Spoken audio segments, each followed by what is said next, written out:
You must have heard the sentence or example that someone has made up 7 pens, but do you know where this sentence comes from? It is said that women's makeup in ancient Iran was based on 7 lines, and the meaning of the 7 makeup pens also referred to this issue and was as follows: henna, threading, isadis, kohl, magneta, bleach, and mole.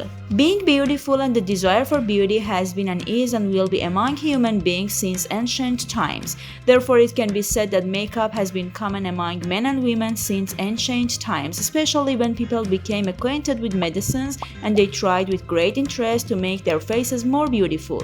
The study of ancient history proves to us that in prehistoric times, men and women were also interested in showing their appearance better.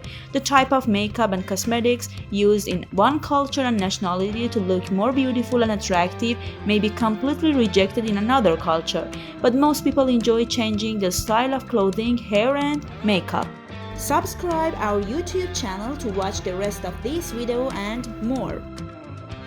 The beginning date of makeup goes back to the ancient Egyptians. They used perfumes and cosmetics for religious ceremonies, took a special bath to perfume their skin, cared about cleanliness, and used bath perfumes and oils to keep their skin soft after bathing. Asian people, especially the Chinese, have a very long history of health and consider beauty an art, especially among people who have had access to a variety of cosmetics and clothing. In Japan, makeup was sometimes stunning and was still a valuable art.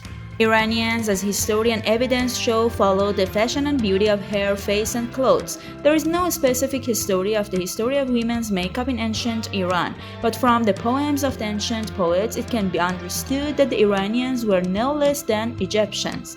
The history of female makeup in Iran dates back to the time of Faranak, Faridun's mother, which is mentioned in Shahnameh. Africans made great strides in hairdressing and costume design. They made medicines for many of the herbs and raw materials they had around them. They also used many colors for their face makeup, and some of which are still in common. In Europe in the 18th century, when women were allowed to wear makeup, they applied artificial tattoos and moles on their faces for added beauty. At that time, moles were a part of makeup, and women used to put moles on the cheeks, under the lips, and under the eyes for more charm, which also had several meanings.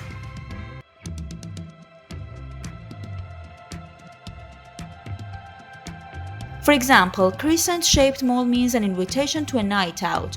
Arrow-shaped mole means a show of love. Trolley-shaped mole means consent to joint escape.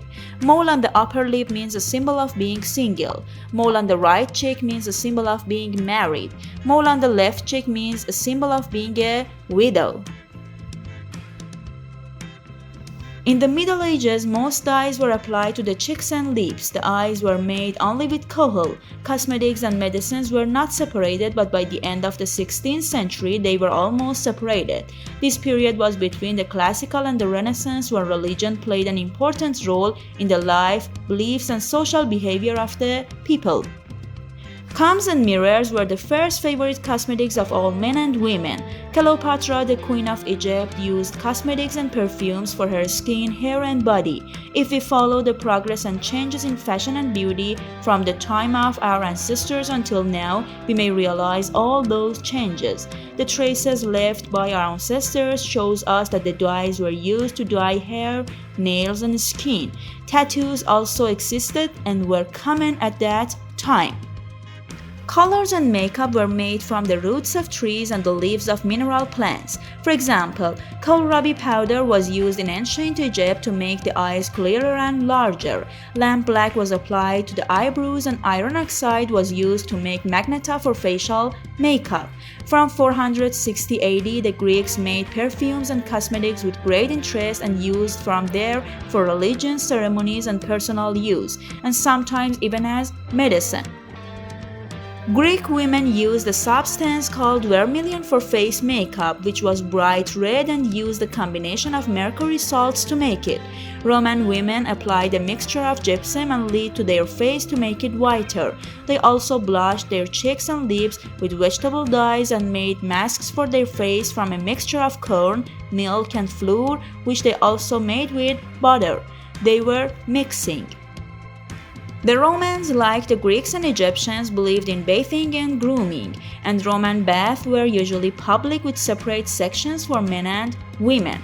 What was men's hairdressing like? Roman men also used perfumes and oils to perfume and soften the skin after bathing. Many Greek poems have been written about cleanliness, beauty of hair, skin, and nails, and many paintings express its importance.